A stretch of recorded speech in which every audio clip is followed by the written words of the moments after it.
GB News sources understand that every adult in Britain will require a new government-issued digital ID under plans which will be set out by Sir Keir Starmer later today in a bid, he says, to tackle illegal migration. Let's get the take of GB News contributor Neil Oliver.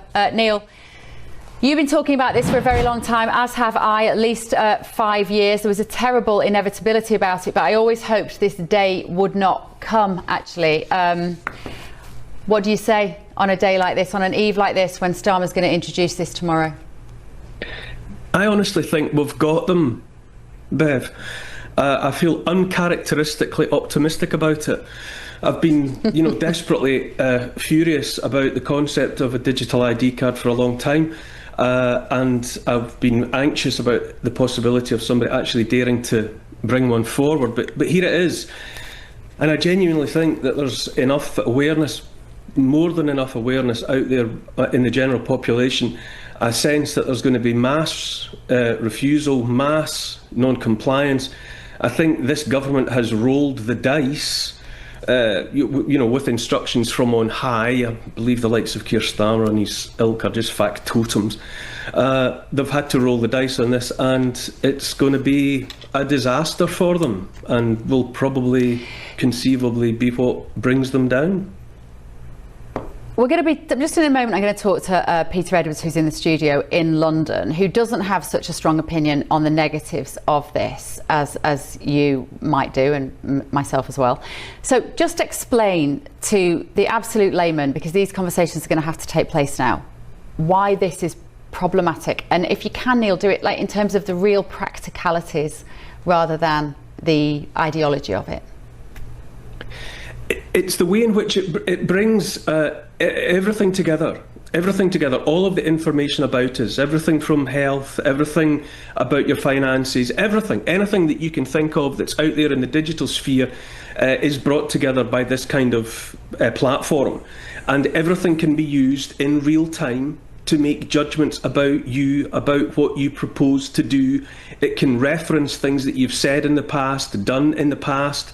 It can use anything at all that's on your record. It can relate to protests maybe that you've attended, to things that you've said, to posts that you've made on social media, to your financial status. And in real time, decisions can be made about whether or not you get permission to do whatever it is that you want to do next. Put fuel in your car, buy a plane ticket, buy a steak in a supermarket, buy a bottle of wine. Whatever it is that you want to do, a decision can be made in advance, because what is happening here with digital ID is effectively you are being replaced with an avatar of yourself. If you imagine one of those little pieces that you move about on a Monopoly board that sort of represents you on the board, well, they have you in that digital ID, and they can decide whether or not you get to move on the board. And your hands are effectively tied behind your back. Anybody that submits to this, anybody that accepts a digital ID is slapping handcuffs around their own wrists.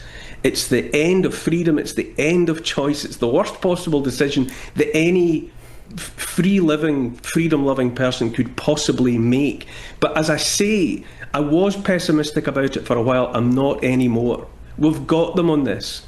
We have them surrounded. Their arguments don't stack up. None of the reasons that they've put forward for doing this make any kind of sense. The very idea that this is going to tackle the people arriving by boats on the shores of the British Isles is absolute nonsense. It was never supposed to do that. The appetite, the desire to bring forward the digital ID was there years ago. And it was understood by the people that wanted to bring it forward that the British people would not accept it. So problems had to be fomented to make people desperate to accept this as a solution. Hence the opening up of the borders and the mass immigration onto these shores that has stoked division, has stoked fear, and the hope has been that people would accept the digital ID as this solution to the problem. But it's entirely bogus. Yeah.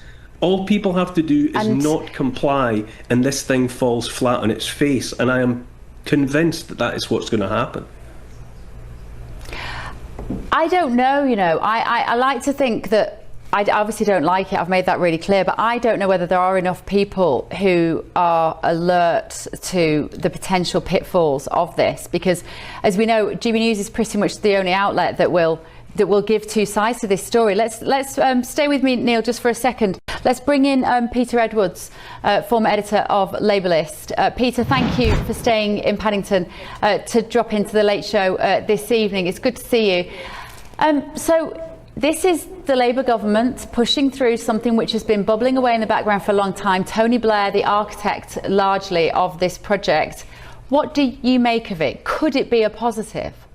It could be. It could be part of the package of measures that help us tackle small boats. So we know that small boats and illegal immigration are the number one concern of the British public alongside cost of living. So I'd be wary of dismissing it before a bill has even been introduced into the House of Commons. And of course that bill could collapse under the weight of opposition. But I think it will go through in some form. And I've got to push back on what Neil Oliver said, because he conveyed this vision of a kind of Orwellian dystopia that's going to give us all nightmares, even to the extent of the state writing down and recording what we've said. That is not true. That is not what is happening. And it's not what's happening in other countries that have digital ID, like Estonia. Yeah, you're right. Tony Blair Institute, that's a think tank set up by the former Prime Minister, has recommended this for years. But think, I would say, not just for the public concern over small boats and immigration, but all the data that we voluntarily hand over to the state already to make our lives easier. Take me, for example. I earn money talking to folk like you, I pay tax and I have a child, and then you go through things like tax-free childcare and all these schemes, whether you're receiving a benefit or booking a medical appointment for the NHS app and so on and so on. We voluntarily log into stuff and hand over our details to make our life easier. And I was very concerned that Neil was summing up an image of coercion and control by the state when there's no suggestion that's going to happen. But as you know, Peter Edwards, once you give government powers, they never give them back again. It's interesting that tonight Jeremy Corbyn has been tweeting that he absolutely rejects the idea of digital ID, at the same time that Nigel Farage is saying that he absolutely rejects digital ID. How do you make sense of that as a Labour man?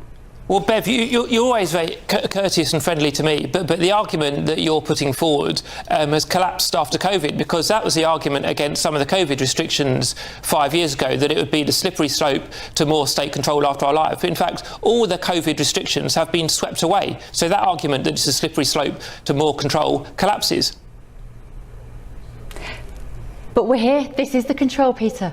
This is what the vaccine passports were the rehearsal for, and they didn't push it through, in no small part thanks to a few very loud public voices that woke up enough of the population to realise that it was going to be taking away a lot of control, a lot of their freedoms, and putting a lot of controls upon the individuals of the UK. That's the only reason we haven't had it already. The EU have been marching forward with this. It's another reason I think why it's good to not be in the EU, because we would have been there already.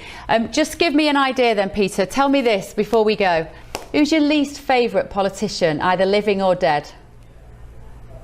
I'm not sure you're asking about whether it's a story in Friday's papers, but much as he's a very affable fellow, I think Boris Johnson was the wrong Prime Minister at the wrong time, a uniquely dreadful moment in British history in the pandemic. Hang on. So what I'm saying is, imagine you've got your digital ID on your phone.